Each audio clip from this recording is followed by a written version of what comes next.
وہ کتنا دل گداز لمحہ ہے۔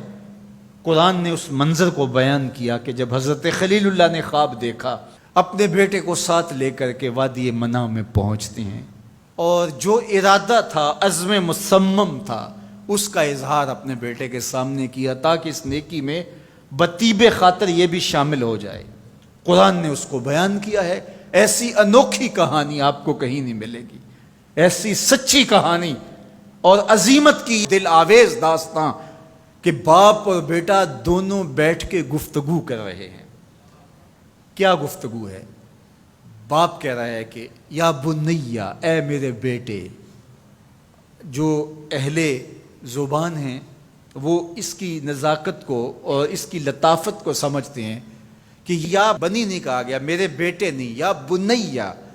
جس طرح ماں لاڈ سے اپنی بیٹی کو بیٹی نہیں کہتی، میری بچڑی کہتی ہے، تو جب وہ بچڑی کہتی ہے تو اس کے اندر گوند گوند کے محبت رکھی ہوئی ہوتی ہے۔ تو یہاں ذرا لفظ دیکھیے، یا بنیا، اے میرے بیٹے۔ اللہ اکبر۔ اردو کے دامن میں کوئی اتنی وسعت نہیں ہے کہ ان لفظوں کی تعبیر ہو سکے جو شہد ان لفظوں سے ٹپک رہا ہے جو حضرت خلیل اللہ نے اپنے بیٹے کے لیے لفظ استعمال کیے۔ یا بنیا، اے میرے دل بند، اے میرے جگر کے ٹکڑے، اے میرے فرزند نونہال، میں نے خواب دیکھا ہے، اس خواب میں تجھے ذبح کر رہا ہوں۔ یہ خواب آپ یا میں دیکھیں تو ہم تو اپنی بیوی سے بھی اس کو شیئر نہیں کر سکتے، ہمارے رونگٹے کھڑے ہو جاتے ہیں، لیکن بیٹے سے کہہ رہا ہے۔ اور یہ محض خواب کسی تفنن طبع کے لیے نہیں ہے، یا محض کوئی بات سمجھانے کے لیے نہیں ہے، اس کی تعبیر کی طرف بچے کو لانے کے لیے سنایا جا رہا ہے۔ کہا بیٹا میں نے ایک خواب دیکھا ہے۔ خواب کیا ہے؟ کہ میں تجھے ذبح کر رہا ہوں، اب تو بتا تیری رائے کیا ہے؟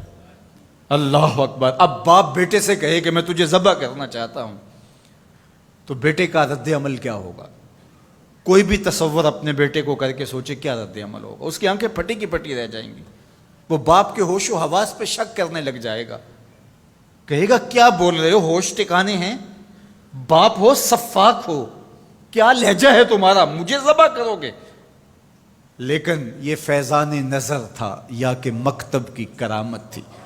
سکھائے کس نے اسماعیل کو آداب فرزندی؟ اقبال پوچھتے ہیں کیا تھا جس نے اسماعیل علیہ السلام کو آداب فرزندی سکھائے؟ وہ مکتب کی کرامت بھی تھی اور وہ فیضان نظر بھی تھا۔ فیضان نظر باپ کا تھا اور پہلا مکتب ماں تھی۔ سیدہ ہاجرہ نے سکھایا تھا باپ کی بات کیسے مانی جاتی۔ جو مائیں بیٹوں کو، بیٹیوں کو باپ کی اطاعت سکھاتی ہیں، وہ مائیں اپنی اولاد کو فرما بردار پاتی ہیں۔ ماں کے ہاتھ میں اولاد کی تربیت کا جوہر ہوتا ہے۔ یہ سیدہ ہاجرہ کی تربیت بول رہی ہے جب باپ نے کہا بیٹے میں تجھ کو ذبح کرنا چاہ رہا ہوں، کتنی بڑی بات ہے۔ آنکھیں پھٹی کی پھٹی رہ جاتی۔ یہاں بیٹا کوئی جواب نہ دیتا، اس سکتے کے عالم میں گردن جھکا دیتا۔ مکمل اطاعت کہلاتی، انقیاد امر کہلاتا، امتثال حکم کہلاتا۔ باپ کہتا میں تجھے ذبح کرنا چاہتا ہوں، بیٹا خاموش ہو جاتا۔ السکوت من الرضا، لمحے حساس ہوں تو خاموشی بھی رضا مان لی گئی تو بیٹا صرف خاموش ہو جاتا، سر جھکا لیتا، یہ کافی تھا۔ انقیاد امر تھا، حکم کی تعمیل تھی، امتثال امر تھا۔ لیکن بیٹا کیا کہتا ہے؟ یا ابت افعل ما تؤمر، ابا جی جو کرنا ہے کر گزریے۔ باپ نے جو پوچھا تھا وہ ذبح کے حوالے سے پوچھا تھا، تو ذبح کا جواب ذبح سے مکمل امتثال امر ہے۔ لیکن بیٹا دو قدم آگے بڑھ کے کہتا ہے یا ابت، اے میرے پیارے باپ۔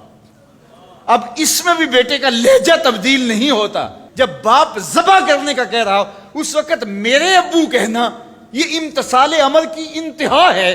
اور آگے کیا کہا؟ افعل، کر گزریے۔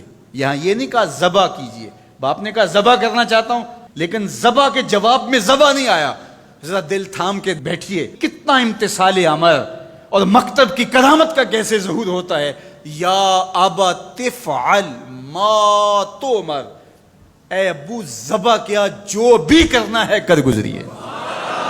ماں میں عموم ہے، عموم، ما تؤمر، جو بھی حکم ہے ذبح کیا ہے جو بھی کرنا ہے کر گزریے، رہی بات میری تو یہ کام چھوٹا تو نہیں، ستجدنی انشاءاللہ من الصابرین، آپ دیکھیں گے میں صبر کر کے دکھاؤں گا، میں صبر کر کے دکھاؤں گا، تڑپوں گا بھی نہیں۔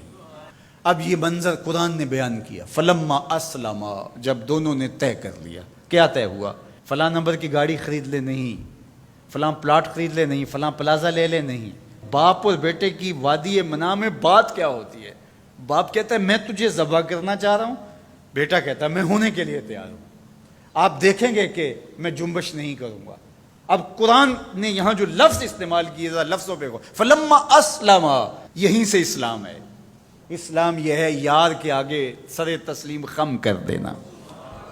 من مانی کا نام اسلام نہیں ہے، اللہ رسول کی اطاعت کا نام ایمان۔ فلما اسلما، جب دونوں نے اس بات کو طے کر لیا، دونوں راضی ہو گئے، باپ ذبح کرنے پہ راضی ہے، بیٹا ذبح ہونے پہ راضی ہے۔ وَتَلَّهُ لِلْجَبِينِ، اور باپ نے بیٹے کو پیشانی کے بل لٹا لیا، ہاتھ میں چھری پکڑی ہے۔ بوڑھا باپ اپنے نونہال بیٹے کو ذبح کرنے پہ آمادہ ہے، جس کا کوئی قصور نہیں ہے، جس کو اللہ سے دعائیں مانگ مانگ کے لیا تھا۔ اللہ اکبر، کارکنان قضاء و قدر دم بخود ہیں، آسمان بھی سوگ کی چادر اوڑے ہوئے، وادی منع تھر تھر کانپ رہی ہے، رضوان جنت اور حوریں سسک رہے ہیں، مالک قیامت آنے والی ہے۔ کہا تم بھی کہتے تھے خلیفہ ہمیں بناؤ، ذرا میرے بندے کا انداز عبادت بھی دیکھو، میرے بندے کی بانکی ادا بھی دیکھو، میرے حکم پر اس کی تعمیل دیکھو۔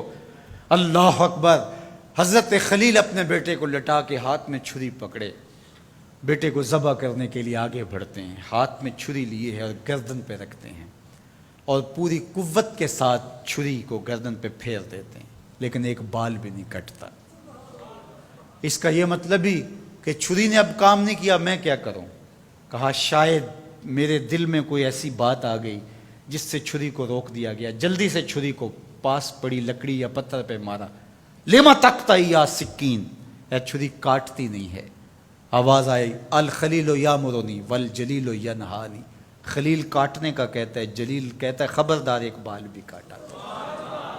پھر تیز کرتے ہیں اور دوبارہ چھری گردن پہ رکھتے ہیں۔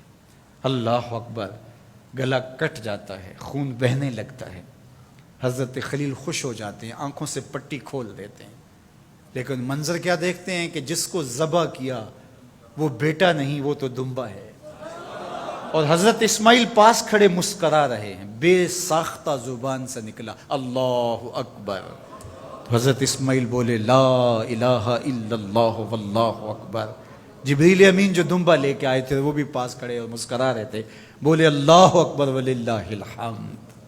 اب ابراہیم علیہ السلام کی سرشاری کا عالم، جبریل امین موجود ہیں اور دمبا پڑا ہوا ہے۔ اب ظاہر ہے بات سیدھی سیدھی ہے کہ اللہ کے حکم سے سب کچھ ہوا۔ حضرت ابراہیم علیہ السلام کے قلب اطہر کو تسلی ہو گئی، لیکن عین اس موقع پر وحی کی چمک سے منع کی وادی روشن ہو گئی، اور وحی نازل ہوتی ہے اور آواز آتی ہے وَنَادَيْنَاهُ أَن يَا إِبْرَاهِيمُ قَدْ صَدَّقْتَ الرُّؤْيَا إِنَّا كَذَلِكَ نَجْزِي الْمُحْسِنِينَ۔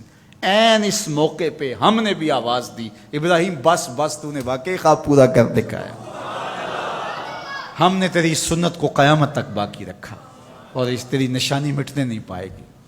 صدیاں بیتنے کے بعد آج بھی منع کی قربان گاہ سے لے کر دنیا کے آخری کونے تک سنت ابراہیمی کو زندہ کیا جاتا ہے۔ اللہ اکبر، کتنا جگرا تھا اس باپ کا اللہ کی رضا کے لیے۔ خلت کے تاج یوں نہیں ملتے، عظمتوں کی معراج یوں نصیب نہیں ہوتی۔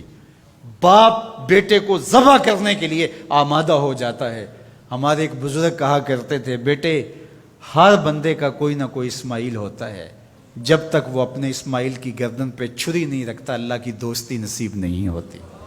اپنی خواہشات کی گردن پہ، اپنی آرزوؤں کی گردن پہ چھری پھیرو، اللہ کے لیے محبوب سے محبوب چیز قربان کرنے کے لیے آمادہ ہو جاؤ، پھر تمہیں وہ اپنی قربتوں سے مالا مال کرے گا۔